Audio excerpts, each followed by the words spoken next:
Welcome back, everybody. I'm not going to do all the screaming and yelling of testosterone and all that crap. My name is Yeasty. I'm bringing things back for us. With me, as always, my boy Jeff, who is holding the Tough League trophy that he wins for winning our keeper league that we have here with the experts from the show and stuff. So I'm really glad to see you holding that trophy so tightly, Jeff.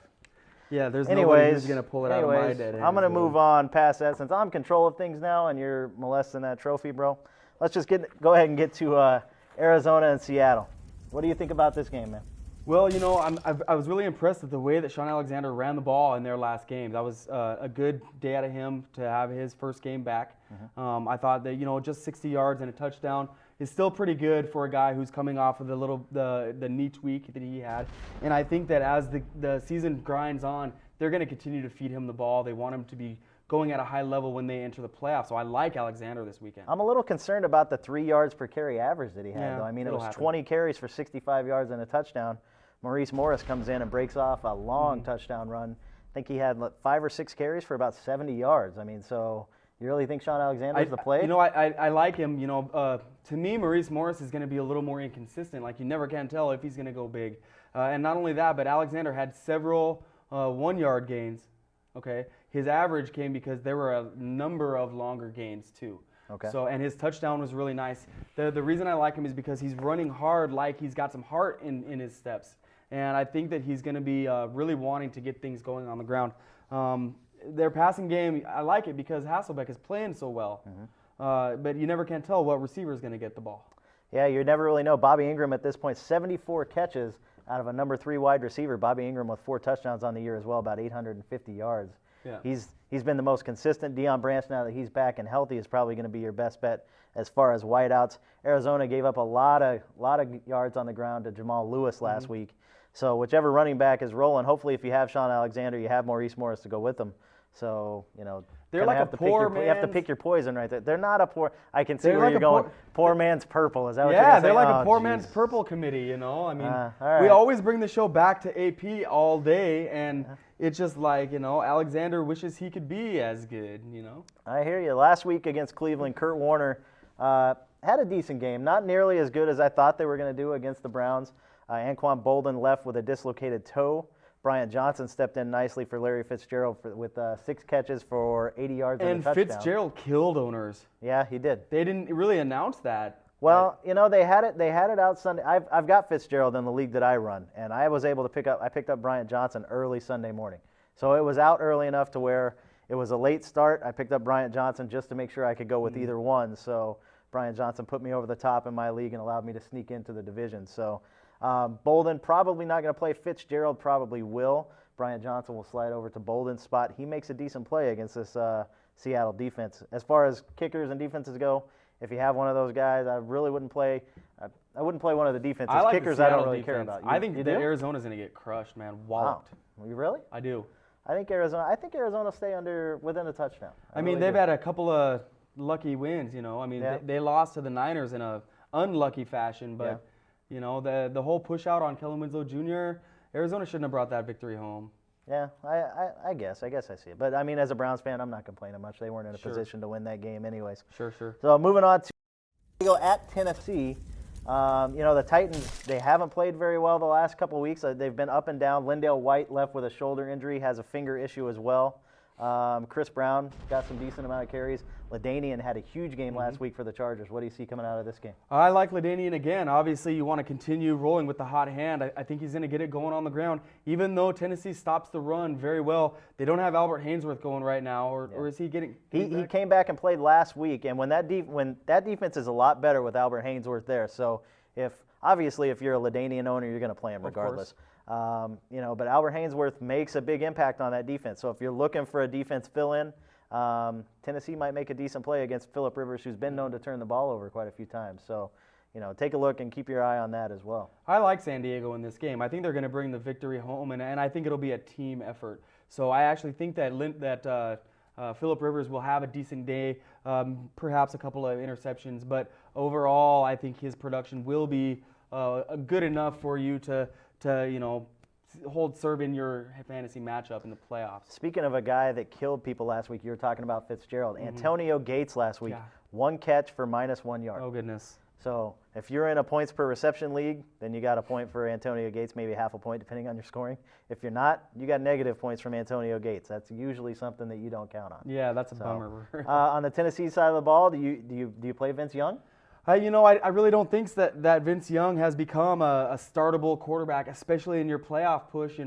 If you're trying to try him out for your dynasty team and you're in the toilet bowl, then why not? But he's against a good defense that's opportunistic like the Chargers. I just don't see a lot of production out of Vince Young. Okay. And their running game, to me, I don't like the Titans to put up very many points this weekend. No, Justin Gage has played pretty well. Roy Dale Williams had a nice game last week. Who? But yeah, I know.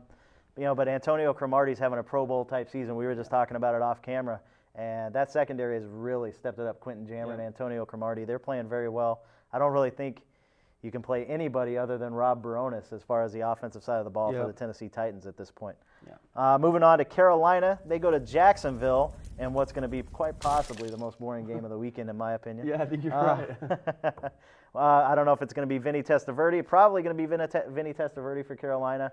What do you think about Jacksonville and David Garrard at this point? I mean, this guy's played very well, and with the rushing yards that he puts up, and he gets 1 to 2 touchdown passes a game. It seems like. Is he a guy that you think we can play at this point? No, I really don't think so. I do like them at home as far as an NFL team that I think will win. They're headed to the playoffs. But Garrard, only 11 touchdowns on the season. Yeah, I know he's only thrown 1 interception, but he just doesn't throw the ball all that much. He's only got 160 completions. Only 238 attempts even, so they don't really throw the ball much. I don't think that they trust him through the air. They're going to run it a lot with Fred Taylor and Maurice Jones-Drew and then dump the ball to Jones-Drew. I do like both those guys. This weekend, their running game should be good. And Jones-Drew should get the receptions. He's a pretty good start, especially in PPR leagues. Yeah.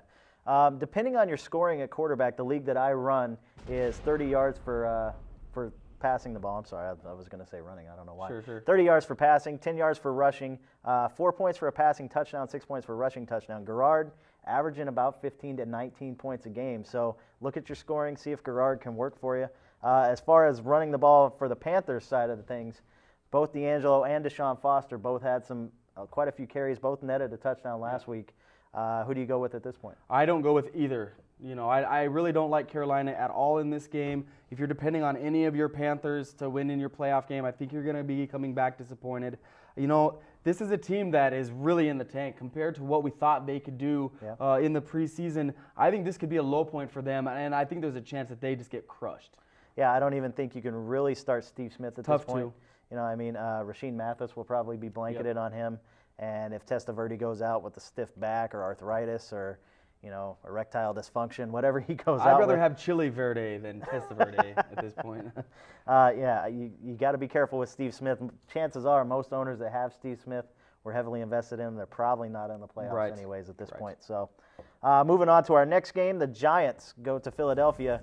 Eli Manning, while it wasn't a big game fantasy-wise, I mean, he brought the Giants back in the fourth quarter and pretty much kept the Wolves at bay for another week in New York. Yeah. How do you like this game breaking out? Well, this is a big-time matchup in the NFC East division. The Philadelphia Eagles are backed against the wall right now, and usually when a team who's got so much pride, like the Eagles do, find themselves in this situation, they come out guns a-blazing, and I definitely like them this weekend against the Giants. I think they're going to win because they're at home. The Giants are in a little bit of a tailspin, and Jim Johnson brings a blitz like nobody else in the league. Yeah, so because of that, I like his ability to get and to rattle Eli Manning. He can confuse Eli pretty well. Yeah. And Donovan McNabb's probably going to be back in this game, so who knows what you're going to get from him. If you have Donovan, if you have to go with him, go with him. But, you never know what you're going to get from Donovan at this point. Brian Westbrook obviously is a must-start. Derek Ward's going to be out with a busted leg. Brandon Jacobs looks like he's going to be back, but keep an eye on that as well as Reuben Drones. So other than that, I don't think Plax is going to be a big surprise. His ankle's got to be killing him. Yeah, so Dawkins and the crew, Lito Shepard and all them will be all over him. Either defense that you like here? I guess I think Philadelphia could come out with a couple of interceptions, possibly take one to the house. They're going to have to find a way to win this game. Yeah. And if they want to keep their playoff hopes alive, they're going to need their entire team to contribute. So because of that, I do like their defense here in this matchup to produce fairly good numbers. All right, well, you heard it right here from my boy Jeffrey. Coming up next, in the next segment, we're going to have a little guy right here on the desk. It's going to sound a lot like Jesse, so we'll see you right back after this break. What's up, fantasy football junkies? It's Jesse. You're checking us out behind the scenes on the set of Testosterone Fantasy Sports, the #1 fantasy football show for prognostication in the Twin Cities area on cable access. You want to make sure you check out our website as well while you're here looking at the show. Go online, testosteronesports.com. There's so much stuff on there for you content-wise. You want to see the rankings, you want to see the writers' pages, but above all, you want to see this video content that we put out there updated on a weekly basis. So if you missed the show, check it out online at testosteronesports.com. Hey everybody, we'd really like to thank all of our supporters. We here at Testosterone Sports put a lot of effort into the production that we do on a weekly basis. Go on there, specifically come onto the Fat Chat. You get a chance to interact with all of us, with other people around the Twin Cities. We just love fantasy football, and it's something that we do on a regular basis, so check it out. Join with us to win in your league. It's something we love, and we just appreciate everything that you guys do to join in to be the fourth member of Testosterone. Can't get enough of the yeast or all these guys. You have rants and raves you want to read. Check out our writers' pages on the website, testosteronesports.com.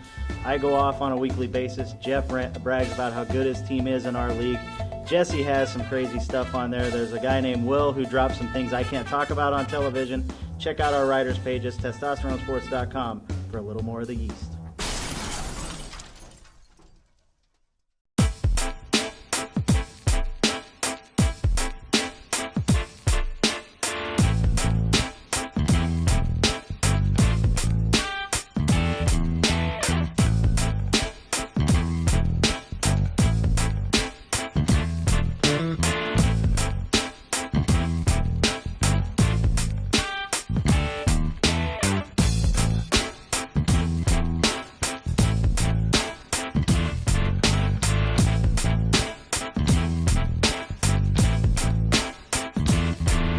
94 West to Dolores is Mom's place. Moms make better threats than when I'm hanging out at Tom's place. Off Cedar Avenue, gimme, cause I'm grabbing you. If Jimmy has an attitude, Tommy has an attitude. Latitude and long shit like Mr. Smith in Congress. I'll talk until I'm toast or till when kids stop taking bong hits. My mom gets all my jokes. The prom kids, they've all eloped, and every parent in Del Mar is running ragged.